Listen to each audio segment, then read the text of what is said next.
నిరక్షరాస్యుడికి నిలువున మోసం. అగ్రిమెంట్ లో ఒక ప్లాట్ రాసి 3 ప్లాట్లకు డబ్బులు తీసుకున్న ముదురు మామిడి గోవిందరావు అక్రమాలు ఒక్కొక్కటిగా ఇప్పుడే వెలుగులోకి వస్తున్నాయి.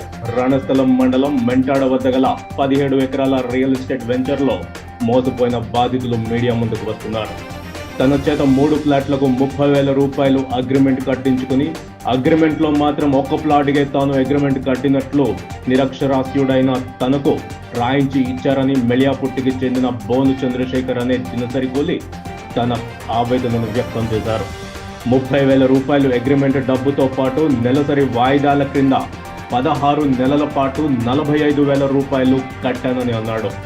తనకు అందంగా డిజైన్ చేసిన బ్రోచర్ చూపించి మామిడి గోవిందరావు వద్ద అప్పటికే ఏజెంట్గా ఉన్న మేస్త్రి కనకల నీలకంటూ తనను నమ్మబలికి అగ్రిమెంట్ కట్టించాడని తెలిపారు.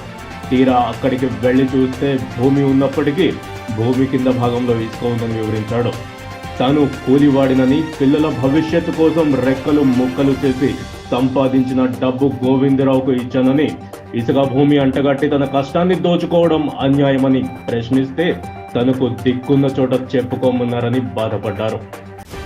ఈ విషయంపై పలుమార్లు మామిడి గోవిందరావును ప్రశ్నించగా శ్రీకాకుళం ఆఫీస్కు వచ్చి మాట్లాడమన్నారని, గోవిందరావు ఎప్పుడూ తనకు కలవలేదని తెలిపాడు. ఆఫీసులో పనిచేస్తున్న వారు తనను దుర్భాషలాడుతూ మెడపట్టి బయటకు గెంటేశారని తన ఆవేదనను వ్యక్తం చేశారు.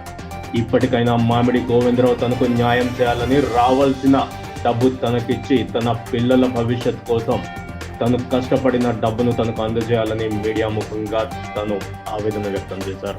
అయ్యా నమస్కారం. మాది మెళియాపుట్టి మండలం, మెళియాపుట్టి పంచాయతీ, కొందరు వీధి, బోన్ చంద్రశేఖర్ అనేవాడు. మాది కూలి చేసేవాళ్ళం. టీడీపీ తరఫున పాతపట్నం నియోజకవర్గంగా పోటీ చేస్తున్నా, ఎమ్మెల్యేగా పోటీ చేస్తున్నా ఆ మామిడి గోవిందరావు అతని దగ్గరే 3 ప్లాట్లు లాక్కున్న అగ్రిమెంట్ చేశాను. అగ్రిమెంట్ కట్టేటప్పుడు నెలకి ఒక ప్లాట్కి 10,000 లెక్కన, అప్పుడులోన 3 ప్లాట్లకు 30,000 కట్టించుకుంటారు. అగ్రిమెంట్లోన ఒక ప్లాట్ అనే రాశారు కానీ 3 ప్లాట్లని రాయలేదు. ఆ తర్వాత మా పిల్లలకి, మా పక్కన ఉండే వాళ్ళకి చూపెడితే ఒకే ప్లాట్ కింద ఉంది అనేసి అన్నారు. అంటే ఆయన గురించి మళ్ళీ అడిగితే ఏమన్నారంటే అది తయారవుతున్నాయి అనేసి చెప్పారు. 3 ప్లాట్లు అనేసి అగ్రిమెంట్ అప్పుడులోనూ 10,000, ఒక్కొక్క ప్లాట్కి 10,000 లెక్కన కట్టించుకుంటారు. ఆ తర్వాత నెలకి 2,000 లెక్కన 6,000, 3 ప్లాట్లకి 3 రోజుల్లో 6,000 ఇవ్వడం అయ్యింది. 16 నెలలు కట్టాను.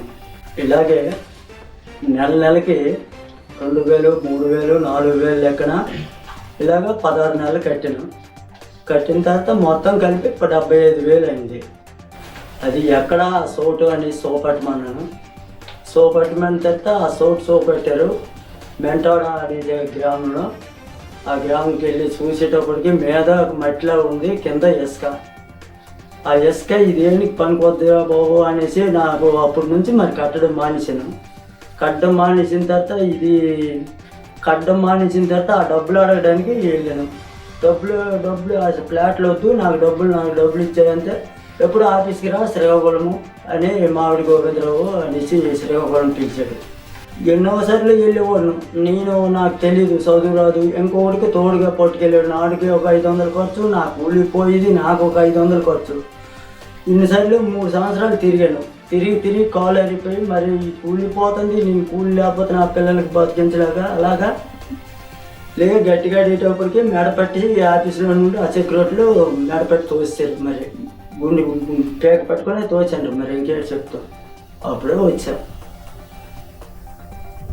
మరి వెళ్ళడం మానేశాను.